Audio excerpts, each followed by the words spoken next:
Welcome back to the Corsound 20 Mark III build. This is going to be update number 4. It's been 2 weeks since I did the last video, and I've got a bunch of parts, a few parts dry fitted, and I'll show you what we have done since the last video.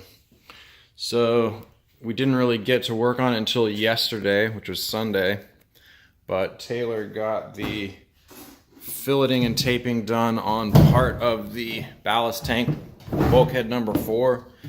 So this is the aft part of the ballast tank. This is the center portion of bulkhead number 4. And up until this point, this piece was dry fitted, and then on the last update, I tack welded this piece in place, and Taylor came in here and glassed it in. And we didn't use peel ply down in the bilge area because that's going to get, coated again. And she started to do the front section there, and then we moved on to the bunk tops, and we went around and got the fillet and piece of glass tape around the bunk tops. So those are pretty much done. They'll just be coated and sanded, and we'll put a little fiddle rail here for our bunk cushions. We're still talking about how to do that. And then while she was doing that, I glued on this bulkhead number 3 cleat onto our companionway bulkhead, which is bulkhead 3, and I dry fitted in place. And there I've got my shear strake temporarily fitted. And there's been a few comments and questions about some of the various builders. We've got, I guess, 2 or 3 builds of the 20 Mark III going right now. One question was to do with the fit of the hanging knees in the boat. And when we were assembling my dad's boat, he made the mistake of dry fitting the hanging knees without the temporary cross brace that holds them at the proper width. If you look over here, I printed out myself a set of plans, which I haven't had up until this point, but they're such a good reference that I wanted a set. Okay, so we give a width here for the hanging knees, and you're supposed to clamp a stick across. And so he put them in there, and it wasn't fitting very well. And it's because the hull was squeezing them together, and it was getting a high spot in the middle because this camber was increasing. And so someone on the forum posted that theirs weren't fitting very well, and I noticed they were holding their temporary member there with spring clamps, and I suggested check the dimensions, see if it hasn't moved. But another thing I want to point out is an issue that we've always had with these plywood hulls, which is when you glue on the side stringer, this piece right here, which we glued on before we folded the hull up, that gets glued on while the side panel is flat. And then when you bend the side panel, you have an uneven stiffness profile. And so if you hold a straight edge up to the side panel, which I will attempt to do now, here is where the worst spot is. You can see that you would think it would be relatively straight here, but there's a hard spot right where the stringer is and a gap. And in my boat, it's actually about a fat 16th concave below the side stringer. And so you can think of that as the side stringer pushing the center of the side panel out. And it's actually that's actually a bit of torture. You know, that's a tortured ply. That's not just it's a compound curve. It's not just a developable surface when that happens. And it's much less noticeable in the aft sections because there's not as much bend. But right in the area of the hanging knees here, it can get pretty, you can get a lot of bowing out right at the center. And it'll get disguised with the rub rail and stuff. I'm probably not going to try to address mine, meaning I'm not going to try to like fill it in with, fairing putty or anything, because that's just going to add more weight. But it is something to keep in mind when you're fitting the hanging knees. It is possible that you could have a gap here at the side stringer. That's the kind of thing that we would try to adjust in the kit file.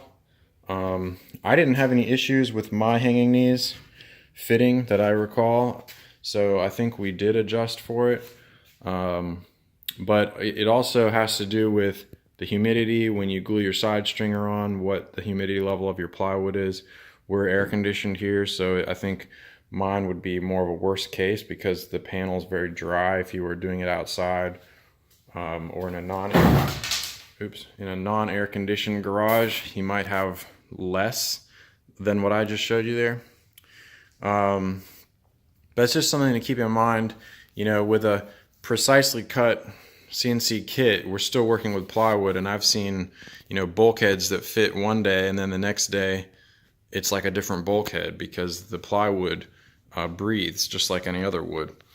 And another thing I wanted to point out was a problem that we haven't really had or haven't really noticed until the last few years, and I think it's because we're getting more accurate with our 3D model.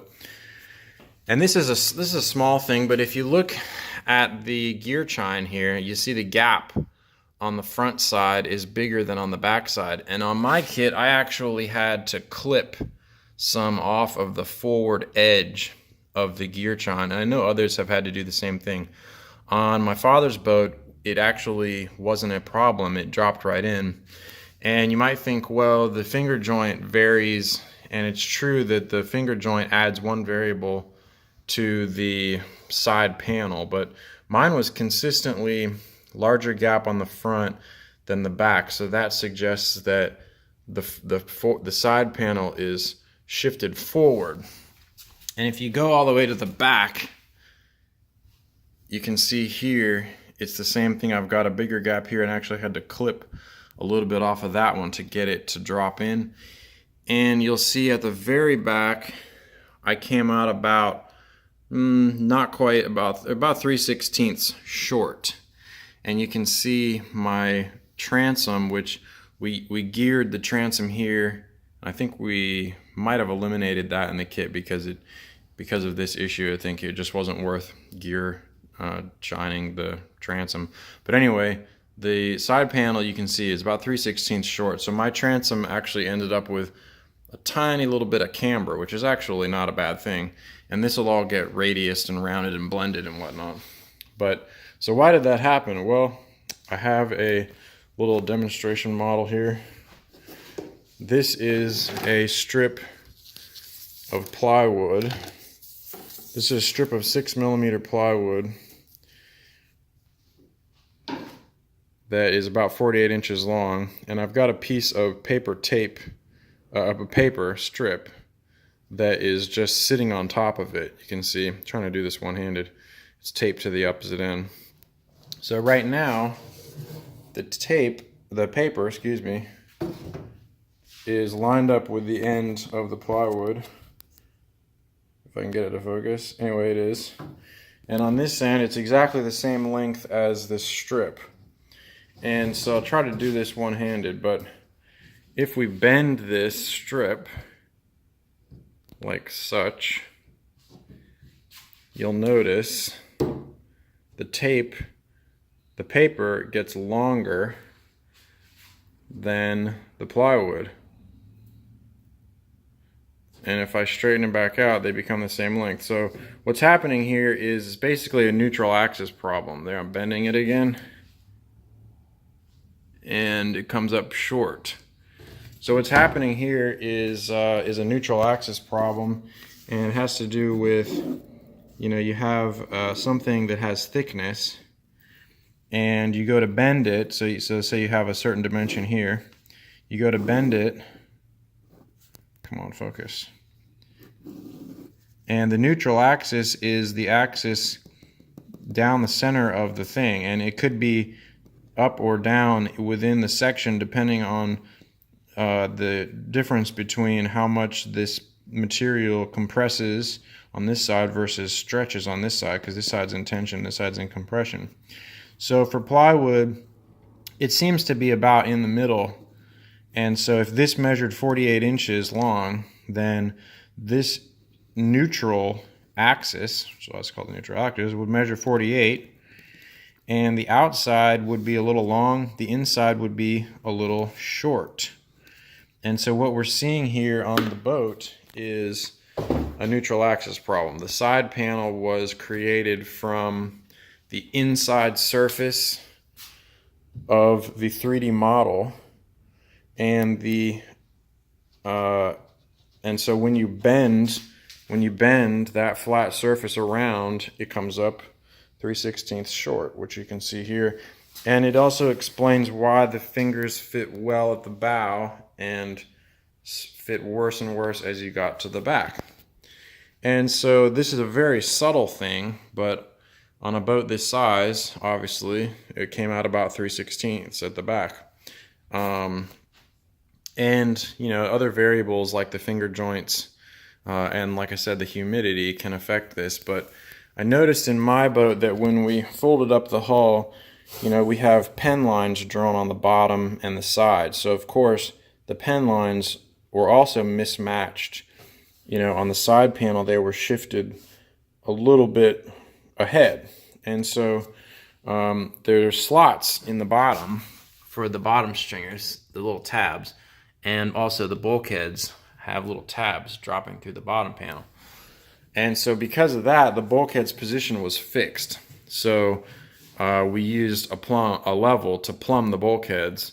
And, you know, we just used the lines on the side of the hull as a reference. And if you followed the lines exactly, it's not like you would be wildly out of position, you know, but we use a level to keep them plumb. And also, you have all these pre-cut parts. So for example, the seat tops, we lined up the cutout on the cockpit hatch, and, you know, we use that to help position bulkhead 3. And another example of this is here on bulkhead 3. Actually, you can see the line drawn on the side panel, and I've got bulkhead 3 actually sitting behind the line a little bit. And the only reason I did that was because of what I just said. I took my seat top right there, and I put that in the boat, and I lined it up on the cockpit hatch cutout because I want those corners to match. If they don't match, then that's sort of, you know, hard to fix that problem. And so then the panel runs forward, and where the panel stopped, that is where I put bulkhead 3, and of course it happens to match up exactly with this cutout. So the other way to do it is to just put a straight edge between that cutout and that cutout for this cleat, and a straight line back from there intersects the side panel, and what do you know, it's behind the line because of this neutral axis problem. So if I put the bulkhead on the line where the side panel, if I put the bulkhead where the side panel line is drawn, then I would have ended up with a slight arc in the panel this way, and I would have had a gap here from my seat top. It only would have been a 1/4 inch gap, could have been filled with epoxy. So again, this is not like a big problem, but it's something that I'm pointing out because I think it's an interesting design problem. You know, this also showcases kind of the lines that we draw on the kit. You know, I've got lines here for the cleat for my forward locker top. We've got lines drawn on the side panel. You know, this helps you to get bulkhead number 1 plumb. There's lines for each of the hanging knees, and they're matching up, you know, pretty much spot on. And so anyway, I wanted to show that neutral axis problem. And of course, the shear strake has the same amount of neutral axis, you know, problem or difference as the side panel. So these match up pretty well. But there's a disparity between the side and bottom panel because the bottom panel is doing less curvature than the side panel. Side panel is wrapping around the hull, and you can see it was the same on this side. Here's the port side. It's about a 3/16 difference, and again, this is due to the neutral axis. So the way to correct this, if we were going to correct it, would be to, in the 3D model, we would offset the side panel by 50% in the side panels, three-dimensional side panel, because we have all this three-dimensionally modeled. We could offset it, project the lines for the bulkheads on, and theoretically that would fix it. But again, variables, humidity, the stiffness of your side string, or how well your finger joints are glued up, so on and so on. So anyway, it's just something to be aware of. Also, I wanted to show some of the shots from the plans here. The step we're on is about the page right here, where it's basically you go from folding up the hull. You go from folding up the hull and installing the hanging knees temporarily, and then basically from that point you're dropping in all the internal structure into the hull, and then this sheet gives you some dimensions, like for example dimension from the hatch cutout to bulkhead number 3, and some dimensions for the hanging knees and the first 2 bulkheads, which I double checked these, but they were all pretty much spot on. We assembled our hull a little bit differently just because I didn't have all the pieces cut out at the same time. I took my time installing the transom. We didn't glue our transom on until later in the game, even though the plan showed to install it earlier on. There's different ways to do it. Also, the plan showed gluing all these cleats on to all the tops of these bulkheads. Obviously, I don't have that done yet. And it's just another one of these things that there's different orders of operation that you could do it to accomplish the same goal. And the order of operations shown in the plan sheets is, the order that we thought would be the easiest for most people. And that's why we did it that way. So, I think the biggest thing to remember is you have all the pieces and they fit very well. So dry fit parts, double check parts that are going to get glued on later with the parts that you're gluing on now, so that when you get to that next part, you don't have a misalignment. Another example is the sliding hatch. The sliding hatch that goes, the companionway hatch is a sliding hatch that slides in, and the cutout is between bulkhead 3 and the aft hanging knee. And one of the CNC cut parts is this C16 part, which goes from the little notch in bulkhead 3 back to the notch in the hanging knee. And so you can see it's a really close fit. It's just a little bit needs to come in. So when I'm fitting the deck beams, I'll lay in that center deck beam in this notch right here, and it'll run forward through that notch. And then I can use this CNC cut piece, C16, to exactly position the distance between bulkhead 3 and the aft hanging knee. And, so try to think of pieces that, that can go in to help you dry fit. Here's a shot of all the notches. I just love looking down the notches of the CNC cut parts to show how straight and level and in line these deck beams are. And this is just how it came out. We haven't really done any alignment, so to speak, other than squaring up and leveling the boat cradle. So we were really happy to see how well all those deck beam notches came out. Oh, I'll show you also one more thing. I beveled, this is bulkhead number 2. I beveled the aft part of the deck beam. Also on this one, less noticeable, but just a tiny little bevel. And also on the forward bulkhead, the very end part of bulkhead number 1, the beam on the aft side got beveled. And you can see I've got a gap at the top of the shear strake. And that's because right now the front of the shear strake is leaning inboard.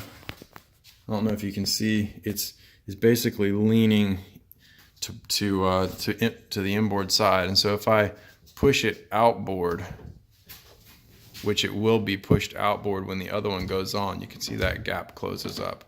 So it was sitting right here right now, but when the opposite side is pushing against it, it'll draw in like that, and that'll close that gap. So that's what's going on there. So anyway, that's the latest update. I think we're up to like 160 something hours of the build. Trying to keep the momentum going here. We'll keep going on the ballast tank. Then I'll be putting my battery box. There's a front piece here for the battery box. We'll get the fiddle rails in the bunks. We'll get it coated in here. We've got to get the forward locker top down. I'll be installing bulkhead 3 pretty soon. And we'll get the cockpit hatches, which are still being worked on over here. I'll get those put in. And we're going to put in our foam for the cooler box. So we're trying to keep the momentum up. We want to have the boat done for the mess about. But that's this will be update number 4. And I'm going to try to keep doing a weekly update. Here's a shot of the boat from the ladder. And so that's about it. It's getting a pretty long video. So, you know, if you enjoy this kind of video, let me know. And I will see you on the next update.